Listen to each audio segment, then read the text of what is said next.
Энэ бичлэгэн дээр юу үзэх вэ гэвэл өгөгдлийг илэрхийлэх ялгаатай аргуудын тухай авч үзнэ. За яг энд нэг жагсаалт байна.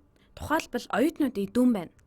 Тестээр шалгалт авахад Эми 90%, Билл 95%, Кэм 100%, Эпра бас 100%, Фара 80%. Энэ бол өгөгдлийг илэрхийлэх нэг арга юм. Өгөгдөл нь мэдээллийн бичигдсэн хэлбэр юм гэдгийг санах хэрэгтэй. Тэдгээр нь ийм хэлбэртэй тоонууд байж болно. Та нар бичиж тэмдэглэж болох үс тоон үзүүлэлтүүд байж болно. Жинхэнэ тоонууд эсвэл зүгээр бит юмс бас байж болно. Тэдгээрийг шалгалтын дүн шиг тэмдэглээд түүн дээрээ үндэслэн оноожуулж болдог байх ёстой. Жишээ нь надад жинхнээсээ таалагдаж байна, таалагдахгүй байж болно гэх мэтчлэн тэгээс эхлээд 5 хүртэл үнэлэгдсэн эдгээр нь хүмүүсийн үзэл хандлагыг хэмжиж буй юм. Үүний эсрэгээр бас жинхэнэ тоог хэмцэн тоонууд энд байна. Энд өгөгдлүүдийн ялгаатай төрлүүд ба би бүгднгийнх нь тухай ярихгүй. Гэхдээ өгөгдлийг илэрхийлэх ялгаатай арга замуудын талаар бодож эхэлцгээе. Энэ аргыг хүснэгт маягаар авч үзэж болох юм. Нэр нь энд байна. Нэр. Дүн буюу оноо нь энд байна. Нэрийг нь нэг багнанд бас оноог нь нэг багнанд хий. Би хүснэгтээр илэрхийлж чадлаа маш тодорхой харагдаж байна. Өгөгдлийг илэрхийлэх маш энгийн нийтлэг арга юм. Би энэ арган доктортой. Энэ бол дандаа хэрэглэгддэг уламжлалт аргуудын нэг юм. Гэхдээ өөр замаар та нар хийж чадна. Тухайлбал яг ингэж. Үүнийг ихэнхдээ багнан диаграм юм уу график гэж нэрлэдэг. Заримдаа гистограмч гэж нэрлэдэг. Та нар дүнгуудыг босоо тэнхлэг дээр, нэрсийг хэвтэй тэнхлэг дээр тэмдэглэж чадна. Дүнгуудыг харцгаая. Энэ хавьд магадгүй 50 байна бах. Нэг чирчмээ тэмдэглэе. 10, 20, 30 энэ арай их байна. 10, 20, 30, 40, 50, 60, 70, 80, 90 гэх мэт энд 100 байна. 1, 2, 3, 4, 5 энэ хавьд 50 байна. Тэгээд хүн хүнээр авч үзэж болно. Жишээ нь Эми 90% дүн авсан учраас багнан дээр 90 гэж тэмдэглэнэ. Тэгэхээр Эми энд байгаа. Одоо Билл байна. Тэрээр 95 авсан. 90 102-ын энд тэмдэглэе. Яг энд байх юм байна. Билл 95%-тай дүн авсан. Энд Биллийн дүн байна. Энд Кэм шалгалтанд 100% авсан байна. Би гараараа зурж байгаа учраас компьютероор хийж байгаа юм шиг яг тодорхой нарийн биш байна. Энд Кэмийн дүн байна.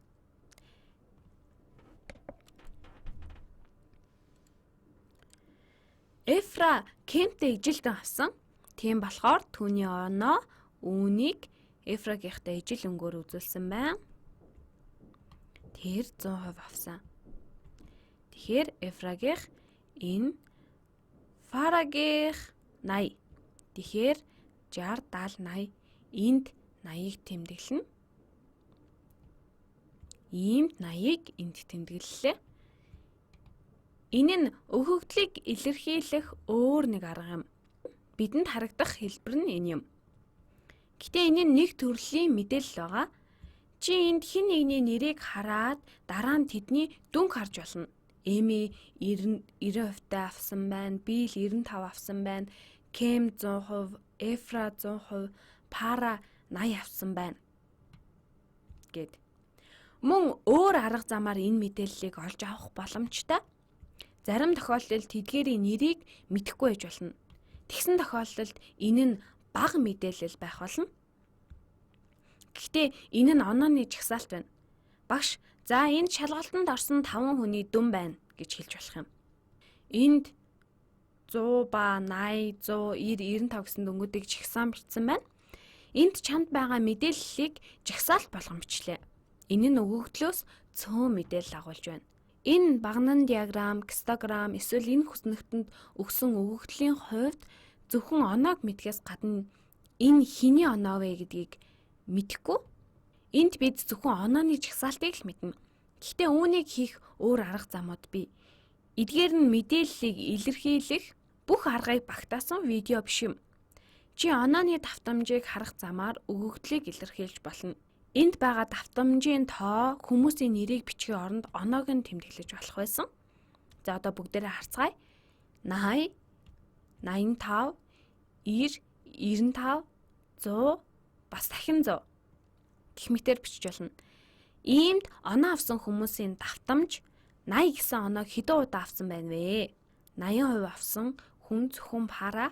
Та нар энд нэг тоо мэдээллийг цэгээр тэмдэглээрэй. Нэг ч хүн 85 аваагүй. Нэг хүн 90 авсан. Тэгэхээр энэ тоо мэдээллийг тэмдэглээрэй. Нэг хүн 95 авсан. Тэгэхээр энэ тоо мэдээллийг нэг цэгээр тэмдэглэнэ. 2 хүн 100 оноо авсан. Иймээс нэг цэгийг энд бас 2 дахь цэгийг тэмдэглэе. Эхний 100-г энэ өнгөөр, 2 дахь 100-г энэ өнгөөр тэмдэглэж байгааг харцгаая. Энэ шиг заавал өнгөөр ялгах шаардлагагүй. Энэ нь дүрслэл хийх өөр арга юм. Энэ тэнглэг нь зүгээр л тоонуудыг заана. Энд жишээ нь 80-ыг хэдэн хүн авч байгааг зааж өгнө. Энд хэдэн хүн 90 авсан байгаа вэ? 95 100 хэд байгааг эндээс шууд харж болно. Энэ нь энд байгаа жагсаалттай ижил өгөгдөл агуулж байгаа. Энэ нь бидний илэрхийлж байсан өөр арга юм. Чи өгөгдлүүдээ эдгээрийн аль нэгээр илэрхийлсэний дараа өөр сонирхолтой асуултуудыг асууж болно. Жишээ нь өгөгдлийн далайц гэж юу вэ гэж бид нэр өөрсдөөсөө асууж болно. Энэ өгөгдлийн далайц хэд вэ? Хамгийн их утга ба хамгийн бага утгын хоорондын дархалтыг далайц гэнэ. Иймээс энэ өгөгдлийн хувьд их ба бага утгын хоорондын зөрүүгээр нь далайц нь илэрхийлэгдэнэ. 100 бол хамгийн их утга нь, 80 хамгийн бага утга нь. Иймээс их утгаас бага утгыг хаснаар далайц олдно. Энэ нь өөрөөр хэлбэл их утгаас бага утгыг хасна гэсэн үг. Тэгэхээр 100-аас 80-ыг хасна, далайц нь 20 гарч байна. Энэ нь дархалтын талаар чамд мэдээлэл өгнө. 100-аас доош оноотой хэдэн хүн байна вэ гэдгийг мэдхийг хүсэж болно. Энэ нь одоо хамгийн их сонирхолтой санагдаж байна. 100-аас бага хэд байна гэдэгт чи хариулж чадна.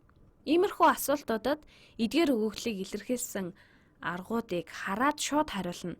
100-аас доош оноотой хэдэн хүн байгаа вэ гэж асуувал 1, 2, 3 юм болов. Энэ өгөгдөл дээр 100-аас доош оноог хэдэн хүн авсан байна вэ?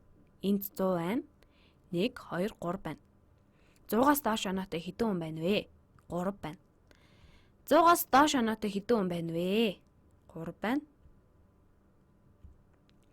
Аль ч арга замыг харсан 3 л байна.